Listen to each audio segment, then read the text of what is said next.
మా జనసేన ఎటువంటి ప్రమేయం లేదు. ఇక్కడ వైసీపీ చేస్తున్నటువంటి దుష్ప్రచారాన్ని కూడా ఖచ్చితంగా మేము ఖండించి తీరుతాం. రైట్ అండి, ఇంట్రెస్టింగ్ పాయింట్ చెప్పారు. దాని గురించి మళ్ళీ డిస్కస్ చేద్దాం. నేను మళ్ళీ మీ దగ్గరకు వస్తాను. ఎస్, వైసీపీ వర్షన్ కూడా విందాం. ఎస్, ఇజ్రాయెల్ గారు, గుడ్ మార్నింగ్ అండి. Good morning madam. ఎస్, ఏంటి అసలు అటు జయకేతనం సభ తర్వాత వైసీపీ సీరియస్ గా ఎక్కువగా రియాక్ట్ అవుతుంది చాలా సందర్భం. నిన్న నుంచి స్టార్ట్ అవ్వక ముందు నుంచి కూడా వైసీపీ నుంచి రకరకాల విమర్శలు వస్తున్నాయి. అండ్ మీరు అనుకున్నట్లుగానే కొన్ని కమెంట్లు కూడా వినిపించాయి, అటు పవన్ కళ్యాణ్ నుంచి కానివ్వండి, నాగబాబు నుంచి కానివ్వండి. దీన్ని ఏ రకంగా చూస్తుంది వైసీపీ? మేడం, ముందుగా ప్యానెల్ ఉన్నటువంటి సభ్యులందరికీ నమస్కారం. అలాగే జీ తెలుగు ప్రేక్షకులకి అందరికీ నమస్కారం. మీకు కూడా గుడ్ మార్నింగ్ చెప్తున్నారు. ఇప్పుడు సహజంగా పార్టీ కార్యక్రమాలు, పార్టీ ఆవిర్భావ దినోత్సవాలు ఆ పార్టీ అధినాయకత్వాన్ని బట్టి, ఆ పార్టీ యొక్క సిద్ధాంతాలు బట్టి నడుపుకుంటూ ఉంటారు. అందులో మేమేమి తప్పు పట్టట్లేదు. సరే, కార్యక్రమం పెట్టినప్పుడు అక్కడ నాగబాబు గారు మొదటగా చాలా కామెంట్ చేశారు. మా జగన్మోహన్ రెడ్డి గారి మీద చాలా కామెంట్ చేశారు. ఎలక్షన్ ముందు పడుకున్నారు, ఆయన ఇంకా నిద్రలోనున్నారు, ఇంకా మేల్కోలేదు, మొన్నే నిద్రలోంచి పారాకలు పలికి మళ్ళీ పడుకున్నారు, అది 20 సంవత్సరాల దాకా ఉంది. సరే, ఏమైనప్పటికీ ఒక పార్టీ గెలుపోవటములు అనేది ప్రజలు నిర్ణయిస్తారు. దేవుడి దయ వల్ల మీరందరూ ఒక కూటమిగా ఏర్పడి సింగిల్ గా రాకుండా, ఇప్పుడు కృష్ణవేణి గారు చెప్పినట్టుగా 2019లో ఎవరు సింగిల్ గా పోటీ చేస్తే ఎవరు సత్తా ఏంటి అనేది ఆ రోజున తెలిసిపోయింది. 2024 వచ్చేటప్పటికీ ఏది అయినప్పటికీ కూడా సింగిల్ గా వెళ్తే మనం చేయలేము, అందరం కలిసే చెయ్యాలి, కలిసి పోరాడితే గాని జగన్మోహన్ రెడ్డి గారిని ఎదుర్కోలేమన్న కూటమి పోటీ చేశారు.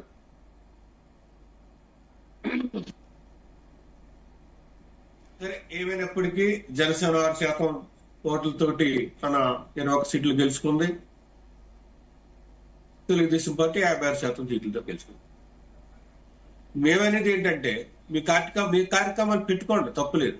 మీ కార్యక్రమాలు ఉత్సాహం చేసుకోండి, మీరు సంబరాలు చేసుకోండి, ప్రజలు గమనిస్తున్నారు. కానీ మీ ముగ్గురు కలిసి ఏదైతే ప్రజలకు హామీ ఇచ్చారో ఆ హామీలు ఇంతవరకు కూడా ఎక్కడ కూడా ఆచరణలో పెట్టలేదు. ప్రజలు ఈ 9 నెలల కాలంలో గమనిస్తున్నారు. ప్రజల నుంచి స్పందన ఎలా ఉందో ప్రజలు చూస్తున్నారు. ప్రజల స్పందన అది ప్రజలే చెప్తారు రేపొద్దున బుద్ధి. కానీ మరి 2009లో ప్రజారాజ్యం పెట్టినటువంటి చిరంజీవి గారు, ఆ రోజు యువనేతగా ఉన్నటువంటి పవన్ కళ్యాణ్ గారు, ఆ రోజు కార్యక్రమంలో పాల్గొన్నటువంటి నాగబాబు గారు 2024 వరకు కూడా ఏ విధమైన అధికారాన్ని చేయించుకోలేదు. అంటే మరి 2009 నుంచి 2024 వరకు మరి మీరు నిద్రలో ఉన్నారా అని చెప్పేసి నేను ప్రశ్నిస్తున్నాను. ఎందుకంటే ఒక పార్టీ అనేది గెలిపోవటం సహజం. అది నెగ్గొచ్చు, నెగ్గకపోవచ్చు, అది ప్రజల యొక్క తీర్పుని బట్టి ఉంటుంది. కానీ గాఢ నిద్రలో ఉన్నారన్న పదం వాడారు, అది నాగబాబు గారికి కరెక్ట్ కాదని చెప్పేసి నేను తెలియపరుస్తున్నాను. ఇదే సందర్భంలో మరి మీకు గొడవలో ఉండొచ్చు, అది క్లియర్ చేసుకోవాలి. కానీ స్పష్టంగా పవన్ కళ్యాణ్ గారు నెగ్గినట్టునే పిఠాపురంలో వరం గారిని పిలిచి, నా గెలుపులో మీ పాత్ర కీలకం, ఖచ్చితంగా మీరు కష్టపడ్డారో, మీరు నా గుండెల్లో ఉన్నారో, మీ అబ్బాయి కూడా కష్టపడ్డాడు, నా పదవిని మీ చేతిలో పెడుతున్నాను, ఖచ్చితంగా మనందరం కలిసి ఉందామని ఆ రోజు చెప్పారు. ఈ రోజు మరి నాగబాబు గారు పరోక్షంగా వరం గారి గురించే కామెంట్ చేశారు పిఠాపురంలో. అందులో మేమనవలసిన అవసరం ఏమి లేదు, డైరెక్ట్ గా ప్రజలే చెప్పుకుంటున్నారు.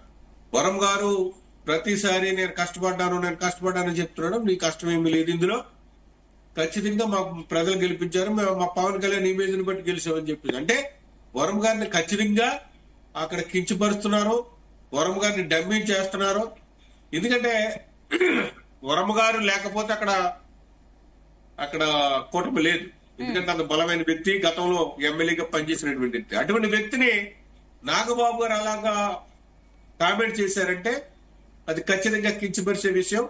అది మేము కావాలని మీకు క్రిటిసైజ్ చేయట్లేదు, పబ్లిక్ మీట్లు మాట్లాడిన మాటలు.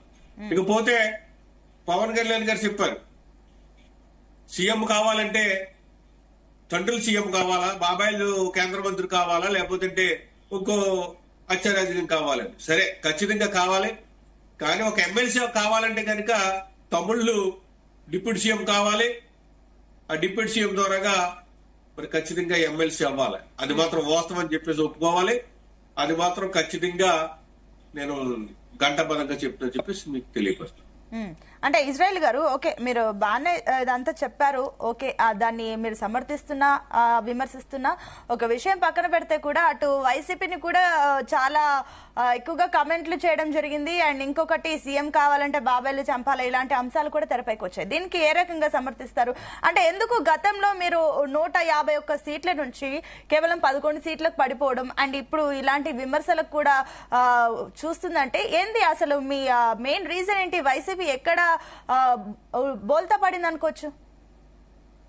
మేడం ఒక్కటే గమనించండి, మేము ఎక్కడా బోల్తా పడలేదు.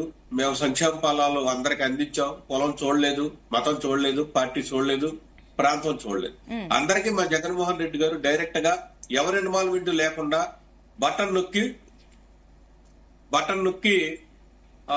వాళ్ళ ఖాతాలోనే వేసినటువంటి మేబీ ఈ రోజు ఫెయిలియర్ కి అదే రీజన్ అని, కేవలం అన్ని సంక్షేమ ఫలాలపైనే ఫోకస్ చేసింది కానీ ఆంధ్రప్రదేశ్ రాష్ట్ర అభివృద్ధి కోసం ఫోకస్ చేయలేదు. మాకు ఈ సంక్షేమం కాదు, కేవలం అభివృద్ధి కావాలి, అందుకే ఈ రోజు కూటమి ప్రభుత్వానికి ఇంత సీట్లు ఎక్కువగా వచ్చినాయని అనుకోవచ్చా ఏంటి? ఇది గ్రహిస్తుందా వైసీపీ? లేదు లేదు లేదు లేదు వీళ్ళు ఇచ్చినటువంటి హామీలు, వీళ్ళు ఇచ్చినటువంటి బూటక హామీలు, మేము వస్తే ప్రతి ఆడబిడ్డని ఇస్తారన్నారు. ప్రతి మహిళలకి ప్రతి నెల 1500 రూపాయలు చొప్పున 18,000 రూపాయలు ఇస్తానన్నారు. ఇంట్లో ఎంతమంది ఉంటే అంతమంది పిల్లలకి 15,000 రూపాయలు ఇస్తానన్నారు. ఎంతమంది ఉంటే అంతమందికి ఇస్తానన్నారు. ఇంకా దీపం పథకం తీసుకొస్తానని చెప్పారు. ఉచిత బస్సు ప్రయాణం తీసుకొస్తానని చెప్పారు. మరి ఇన్ని హామీలు ఇచ్చారు. సూపర్ 6 రైతులకి 20,000 రూపాయలు వేస్తానని చెప్పారు. ఈవేళ బడ్జెట్ చూస్తుంటే మండలంలో మేము డైరెక్ట్ గా ఉంటున్నాం. మరి బడ్జెట్ లో ఎక్కడా కూడా తల్లికి వందనం కార్యక్రమం పెట్టారు. తల్లికి వందనం కార్యక్రమాలు ఎక్కడ పూర్తిగా బడ్జెట్ కార్యక్రమం లేదు. అక్కడ పూర్తిగా నిధులు కేటాయించిన పాపాన్ని పోలేదు. దీపం పథకం అన్నారు, సంవత్సరానికి 3 దీపం పథకాలు ఇవ్వాలి.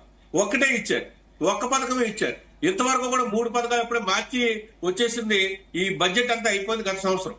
ఈ సంవత్సరం మళ్ళీ స్టార్ట్ అవుతుంది, ఈ మార్చి కోసం స్టార్ట్ అవుతుంది. అంటే మీరు ఇవ్వాల్సినటువంటి 2 దీపం ఒక్క నిమిషం మేడం, 2 నిమిషాలు 3 ఇవ్వాల్సినటువంటి దీపం పథకాలు ఒక్కటి ఇచ్చారు, 2 కోత విధించారు. తల్లికి వందన కార్యక్రమం ఈ సంవత్సరం క్లోజ్ అయిపోయినట్టే లెక్క, మే నెలలో ఇస్తారంటారు. అంటే ఒక సంవత్సరం వేస్ట్ అయిపోయింది. ఇక ఆడబిడ్డ నిధి, ఆడవాళ్ళకి మొత్తం 1,500 రూపాయలు చొప్పున 18,000 రూపాయలు ఇస్తారని మాట ఇచ్చారు. ఇంతవరకు ఈ దిక్కు మొక్కు లేదు.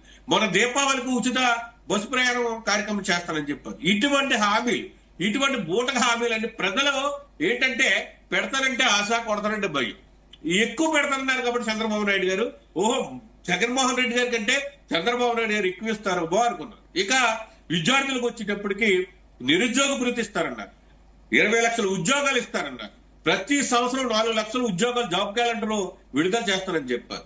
ఇంతవరకు కూడా ఊసే లేదు బడ్జెట్ లో ఎక్కడ కూడా నిరుద్యోగ భృతి గురించి. అంటే ఇప్పటికే జనం మోసపోయారు. ఇటువంటి మోసపూరితమైనటువంటి వాగ్దానాల వల్ల వీళ్ళ ముగ్గురు కలవడం వల్ల వచ్చినటువంటి మెజార్టీ తప్ప సింగిల్ గా వచ్చి దమ్ముంటే సింగిల్ గా ఎవరికాలు పోటీ చేయమని చెప్పండి, మమ్మల్ని ఎదుర్కోమని చెప్పండి. అయినప్పటికీ కూడా ప్రజలు మమ్మల్ని 40% ఓటు శాతం మాకు వైఎస్ఆర్ కాంగ్రెస్ పార్టీకి ఇచ్చారు.